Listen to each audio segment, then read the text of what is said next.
Hi there, it's Denise from Balance Me Coaching. And today I've got Dionne Thomson with us, and she's going to share with us her burnout story and what she does because she's turned coach from burnout job to a coach helping other women. So, good afternoon. Hello. Thank you so much, Denise, for having me on today. So, can you tell us a little bit about what you're doing now? Absolutely. I am a life coach and a podcaster, as well as an artist and a mom and recovering people pleasing perfectionist. I have been spending a lot of my time recently working with clients, as well as I've built a community site for women who are looking to end their battle with their inner critic and figure out how to put their happiness first. So that is definitely where I've been spending a lot of my energy as of late, and just taking the time to do a lot of reflection and staying grounded through all the change we've been experiencing. Yeah, it's been a challenge. So, can you share your burnout story with us? Absolutely. Um, how far back do we go?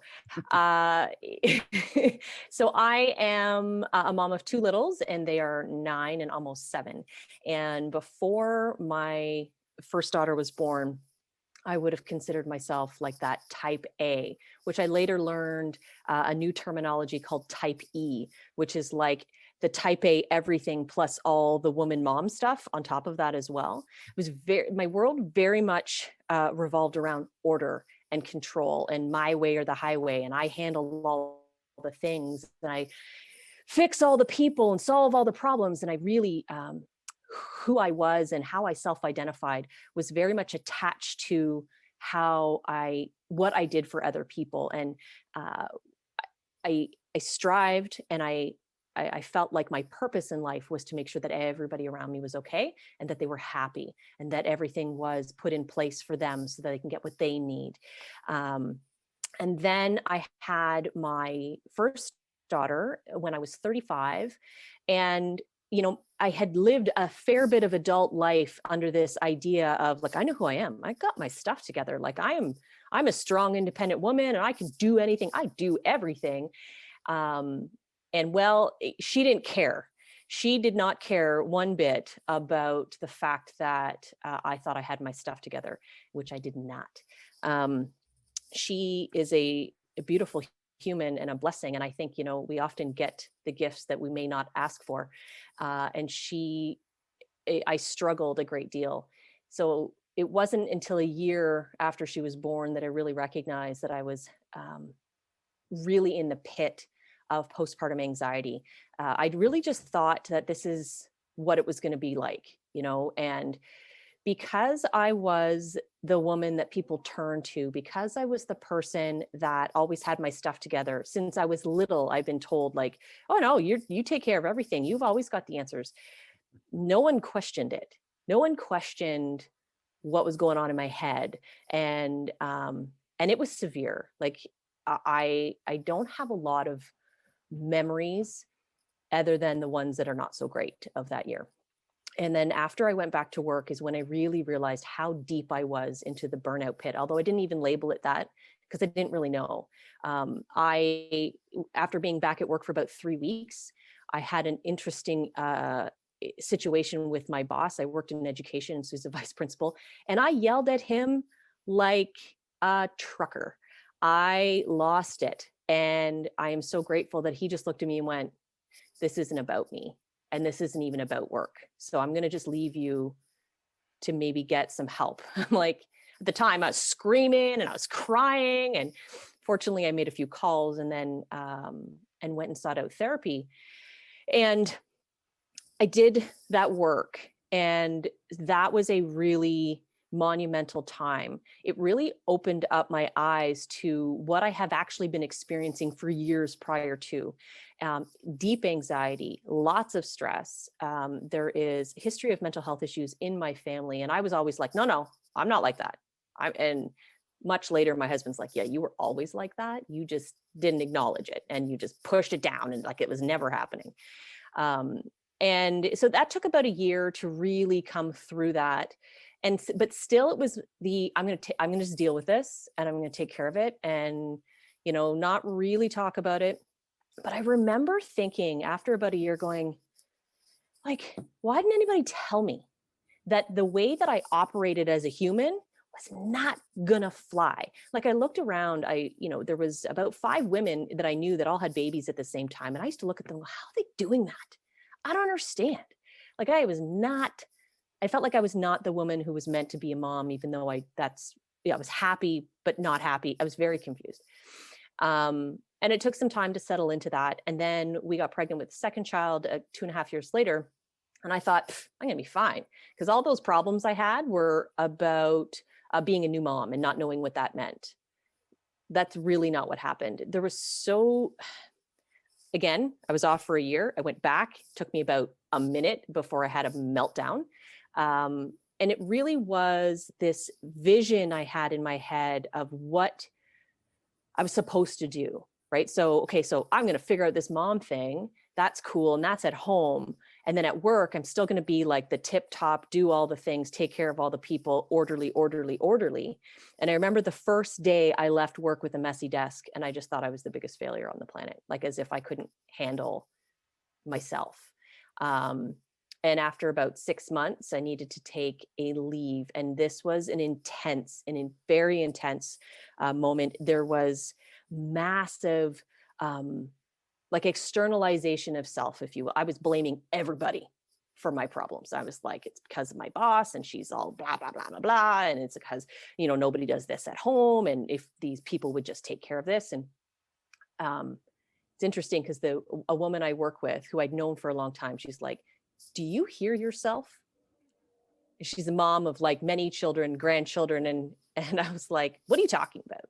And she's like, do you know that this is like your issue, like you're doing this to yourself? And I was like, ooh, like that's huge. The knowledge was important and powerful, but it wasn't enough to get me out of the pit. So deep depressive states, uncontrollable crying. I remember going to my medical doctor and I couldn't even talk. I couldn't even utter words. And looking back now, adrenal fatigue and just this constant lack of energy and sense of self and awareness. And I ended up, after 6 months of being back at work, I was scheduled to have a hysterectomy. All great. Everything was needed to happen. And so I had this time off of work. And right before I was off, due to a series of events, again, looking back now and go, gifts you don't ask for, but people showed up in my life. Some people really challenged me to question who I was and what it is that I wanted to do. And I just thought, you know what, I'm going to just exit all the crap that I think is my problem, work, life, outside. And I started to do some of that inner work. And after 2 months of being at home, I just felt like I awakened as a brand new person. And I would say that was the big kahuna of burnout that I would label as my big turning point, the one that shifted my mindset. There were, between my first and second child, there was burnout. Before that, I would definitely say that I hit some serious walls of like lying on the couch for a week and not being able to get up. Although I kind of delete a lot of those memories, like as if that didn't happen. And then after that, I still needed to make some shifts. I had much more awareness, but my external world still looked the same. It was all the same people, and the relationships that had been built upon this, crap were still there. And, I work with the same people. And so it took me about 2 years to finally exit that environment fully. And in that time, I did have another crash right before Christmas, of a year or so into that. And it absolutely life-changing, completely debilitating. And looking back, 100% preventable. But the conditioning, I think that women, especially of our sort of, I'll expand it, generation plus, are so made to believe that we have to be all the things all the time, everything for everybody. And, I look at the hats I wear, mom hat, entrepreneur hat, wife, sister, daughter, the list goes on. And then I look at all the criteria that I've placed on that role in my life. And then I try to do all of it. And the math doesn't work. You can't be 100% mom and 100% entrepreneur and 100% everything. Like you can't make that happen. And then physiologically, emotionally, mentally, the body just gives in and says, stop it. Just stop. It was definitely pivotal. And I'm grateful based on the trajectory of my life. I know that had I not made those shifts and not gained that awareness, I really don't know where I'd be right now. Yeah, you probably wouldn't be somewhere very good right now. No. And even when you say you're doing everything for everybody, you got to add on and perfectly. Oh, 100%. And like, no question, people are just in awe of, the greatness that I exude because I can do all the things. No. Yeah. Crap. Now, the problem with burnout too, a lot of people don't recognize burnout at all. So can you just go through some of the symptoms that you experienced when you were experiencing burnout? Absolutely. So I agree 100%. Like I said, when I look back, I go, that was totally burnout. But at the time, it's just like power through. I remember that being my mantra for most of my young adult life. You pull your head out of your ass and power through. Like, this is just what you do. And when I really started to go, okay, there's something seriously wrong. There were some of the outwardly pieces, like the uncontrollable emotional outbreaks. And for me, there was a lot of rage. And there was a lot of the self-talk really was about anger, resentment, blaming. Like there was this constant narrative of like, if they just stopped doing that, or if somebody just paid attention, if someone just helped me. Yet none of that would ever come out in a way that was constructive. I never asked for help. Just made a lot of assumptions about what people should know and should do for me, but don't do anything for me because that's my job to do it. And if you actually did it for me, I would probably feel like less of a human and not a good woman. And so then there was all this like crap, right? Physiologically, I had, I wouldn't say there was like massive weight gain, but there was definitely some discomfort, like bloating. There was aches, back pain, neck pain, just this constant stress. And I remember there was this moment. I was finishing my master's and I was doing my thesis, and it was all in the same time frame, because why not throw that in there too? And it wasn't even something. I was confident I'd finished the work and I just needed to go and share it. And I got a headache that was so agonizing for a week. I got to the point where I don't remember how many drugs I took. Like I was just constantly like, this has to stop. I have to live. I have to do these, take care of these kids. I have to go and do these things. I just make it go away. Numb, numb, numb, numb.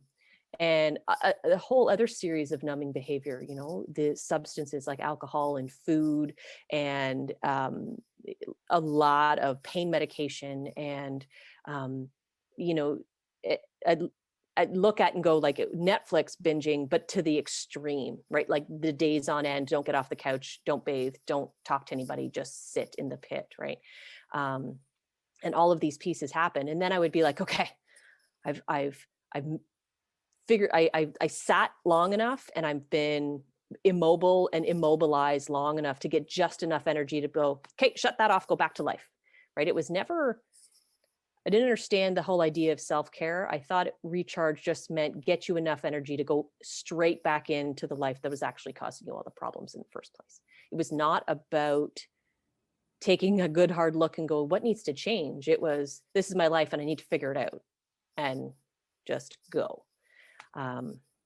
Now I'm much more conscious of, the highs and the lows, and physiologically, the fatigue and all of those pieces. I've brought in some people into my world, a gut specialist and energy workers and therapists, and right, like just like bring in the team, so that when I'm feeling a pull in a certain direction, I have some resources to tap into. That's amazing. And that's what I found too when I was working with clients that I'm helping through burnout. I found coaching alone didn't help. So Mm, yes, it's the gut health. It's, mm, just doing the exercising, different breathing techniques, and things that work for you. absolutely. So what kind of practices did you implement to help you get through burnout? Absolutely. So, one of the first things that I found fascinating was now, for me, in my personal experience, a lot of my stress revolved around hormonal fluctuations that I experienced when I was having a period. And so, every 2 weeks was a disaster zone for me. I never felt like I had control. So, post hysterectomy, some of that fluctuation went away. I'm not saying that that was the answer, but that was my situation. And so, I started to get a little bit more grounded, and one of the things I turned to was art. And I was the person, I was like, I can't even draw a stick, man. Please get away from me from that. Like if it's not sciencey and like math oriented and like really makes sense, I'm not doing it.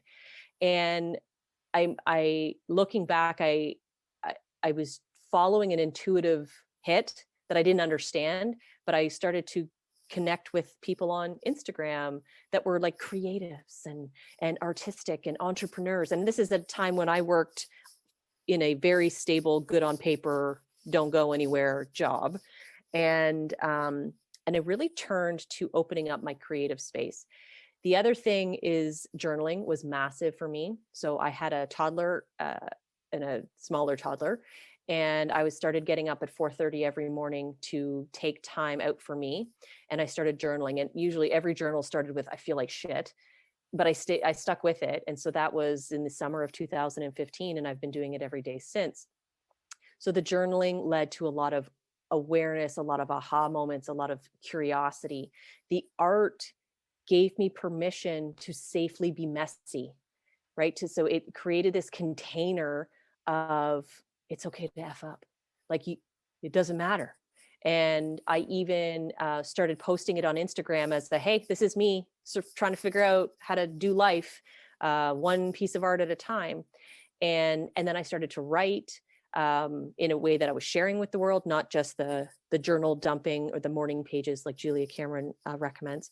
And I definitely sought out people. So there was different levels. So I tapped into podcasts that I felt were really empowering in a way that I'd never felt before. And then I connected with new people in my world. I reached out to coaches who at the time, I didn't even know what that meant. I just was like, you seem to have your shit together, and you seem to be talking about things that I think that I would love to have, and bringing in those people into my world. And I've seen and worked with a series of coaches because I kept leveling up to a different space and a different bit of awareness. And then I decided, I'm like, I'm going to start learning how to do this myself, and started doing the coaching work.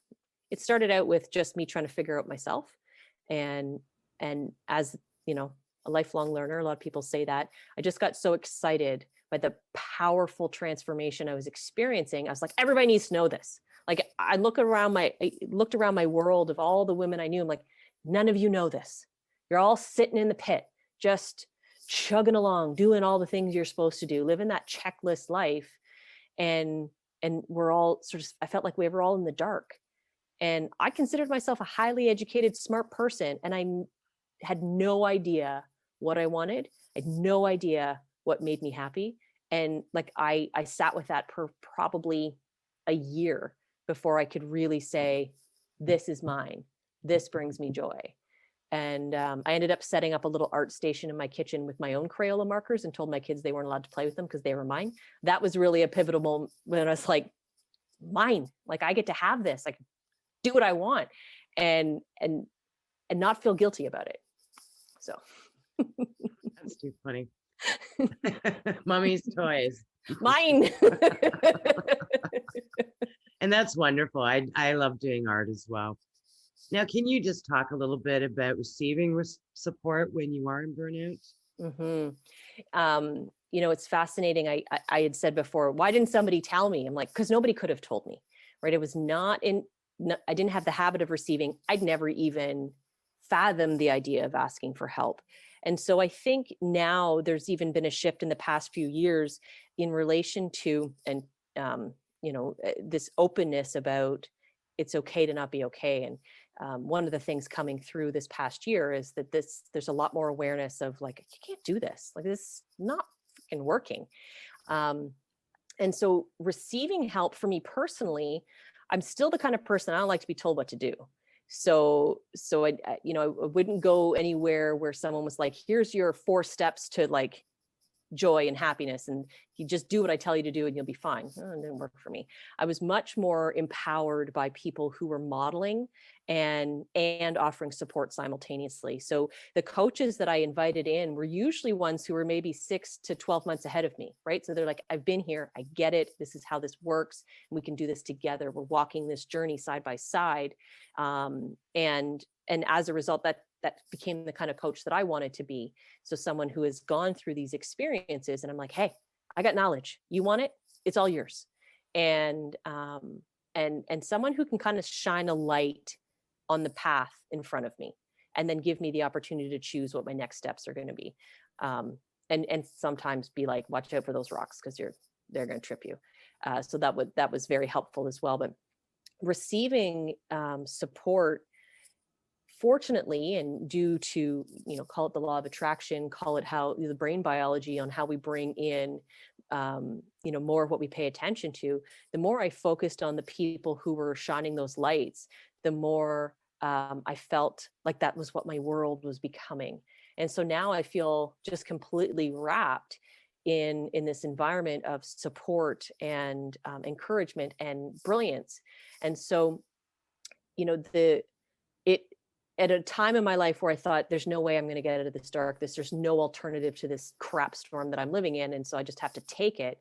And then those just little pinholes that were created by the people who showed up and said, nah, knock, knock, that's not how it works, led to a life where I feel like just fully lit up. Nice.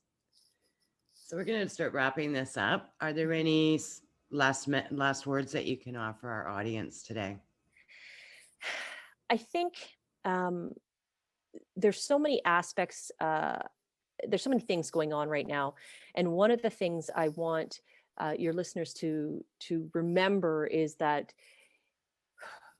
it's that idea of, put your oxygen mask on first, fill your cup first, go deeper, go beyond that. Not only should you be filling that cup, but remember that it's not what's in your cup that people get to have. It's what overflows out of that cup, and what's created when you're just constantly focusing on your joy, your happiness, what lights you up, and that cup fills, and what ripples out is permission for the rest of us to do the same. And so the impact that you have on the people that you care about, which ultimately for so many of us was like, well, I have to take care of these people first. When you take care of yourself first and really put your joy at the top of your priority list, we all get to benefit. Everybody that you love is happier as a result. And so if there was anything I would suggest is right now is just turn your attention to, even for 5 minutes, start thinking about what lights you up, what brings you joy, what you want to invite more of into your world. And the more you turn your attention to that, the more it will show up, the more you'll have overflowing, and everybody wins. Wonderful last words. Okay, well, thank you so much for your time today. What a wonderful story, and thank you for sharing. Thank you so much for having me. It was wonderful. Thank you. Okay, thanks. Just a final note, if you're struggling with burnout or chronic stress, I have free resources such as a podcast, Facebook support group, my blog. To get these free resources, please visit my website at www.balance-me.ca. Now, this is Denise Eckert signing off, and contact me if you're looking to create a happier, more balanced lifestyle today.